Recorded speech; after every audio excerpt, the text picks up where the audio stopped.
नमस्कार प्रणाम। 8 जनवरी 1996 कांगो लोकतांत्रिक गणराज्य की राजधानी किन्शासा में एंडोलो हवाई अड्डा से काहेम्बा हवाई अड्डे के लिए एक विमान उड़ान भरती है, लेकिन एंडोलो हवाई अड्डे के रनवे से यह विमान आगे निकल जाती है और किन्शासा के सिम्बा जिकिटा स्ट्रीट मार्केट में घुस जाती है और दुर्घटनाग्रस्त हो जाती है।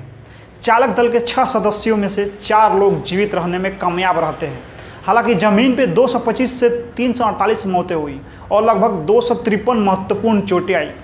यह दुर्घटना अफ्रीकी इतिहास में सबसे घातक है और इतिहास में किसी भी हवाई दुर्घटना की सबसे अधिक ज़मीनी मौतों में से एक है। आखिर यह घटना किस वजह से हुआ, आइए आज के इस वीडियो में जानते हैं। 1996 एयर अफ्रीका दुर्घटना 8 जनवरी को हुई, जब एक ओवरलोड एयर अफ्रीका AN-32B विमान जो मास्को एयरवेज से लीज पर लिया गया था और काहेम्बा हवाई अड्डे के लिए जा रहा था।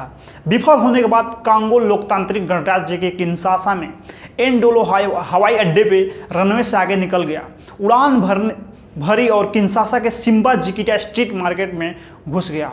हालांकि ये विमान चालक दल के 6 सदस्यों में से 4 बच गए। जमीन पे 225 मौतें हुई और लगभग 253 गंभीर चोटें आई।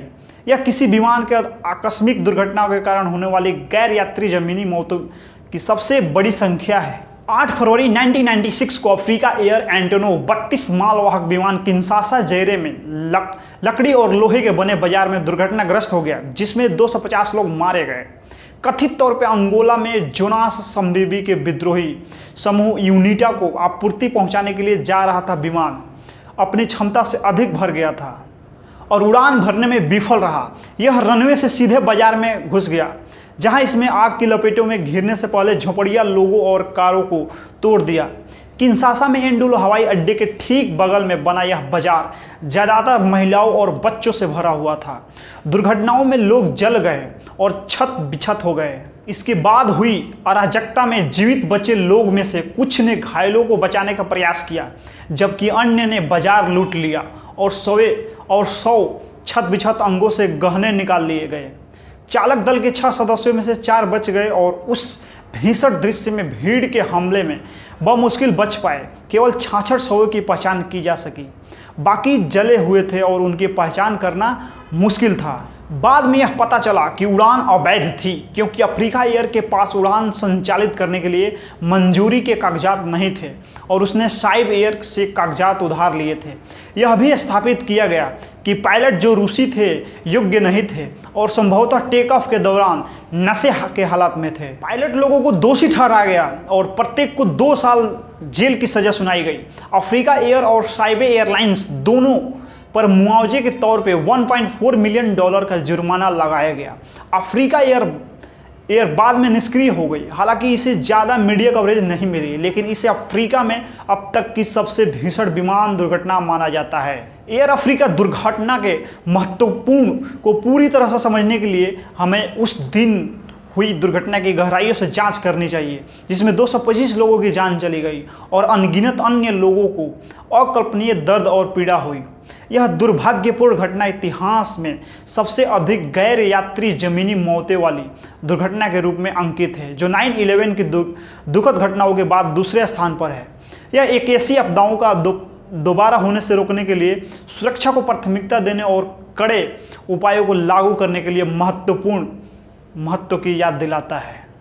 रूसी पायलट निकोलाई कजारिन और आंद्रेई गुश्को पर हत्या का आरोप लगाया गया और उन्हें दोषी ठहराया गया। प्रत्येक को अधिकतम 2 साल की सजा मिली।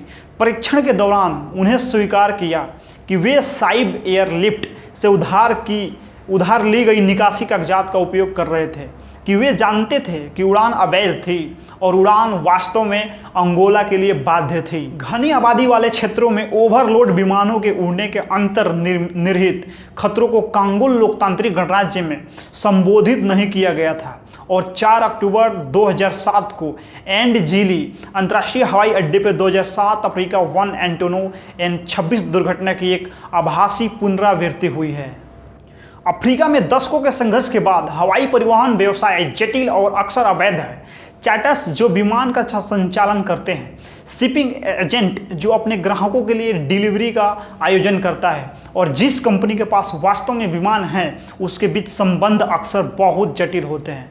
इससे यह देखना मुश्किल हो जाता है कि अनुबंध करने वाला कौन सा पक्ष वास्तव में लेन देन के अवैध पहलुओं के लिए जिम्मेदार होता है। जनवरी 1996 में किन्शासा में दुर्घटनाग्रस्त हुआ एंटोनो अफ्रीकी एयर द्वारा संचालित किया गया था। कंपनी ने विमान और चालक दल को बेम्बा सालोना की कंपनी साहिब CMM से किराए पर लिया था। साहिब के बेल्जियम स्थित बिक्री एजेंट ने जैरे में कंपनी को विमान पट्टे पर दिया था। बदले में बेल्जियम की कंपनी ने मॉस्को एयरवेज के साथ अनुबंध किया था।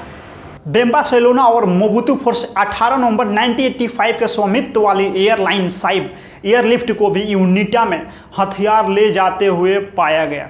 जब जनवरी 1996 में एक एंटो 932 उड़ान भरते समय दुर्घटनाग्रस्त हो गया, अंगोला के रास्ते में किन्शासा में अनुमानित 370 लोग मारे गए। साहिब से अफ्रीकन एयरलाइन चार्टर्ड विमान और चालक दल बदले में ओस्टेंड में साहिब के बिक्री एजेंट साहिब CMMJ के माध्यम से मॉस्को एयरवेज के पट्टे पर लिया गया था। अवैध तरीके से विमान में ओवरलोड हथियार रखकर उड़ते समय यह घटना हुई और सिम्बा जिकिटिया मार्केट में यह विमान जाकर बुरी तरह से घुस गई और दुर्घटनाग्रस्त हो गई। तो आप लोग अपना प्रतिक्रिया दीजिए आज के इस वीडियो में कि आप लोग यह वीडियो कैसा लगा। बाकी मिलते हैं हम अगला वीडियो में, तब तक के लिए धन्यवाद।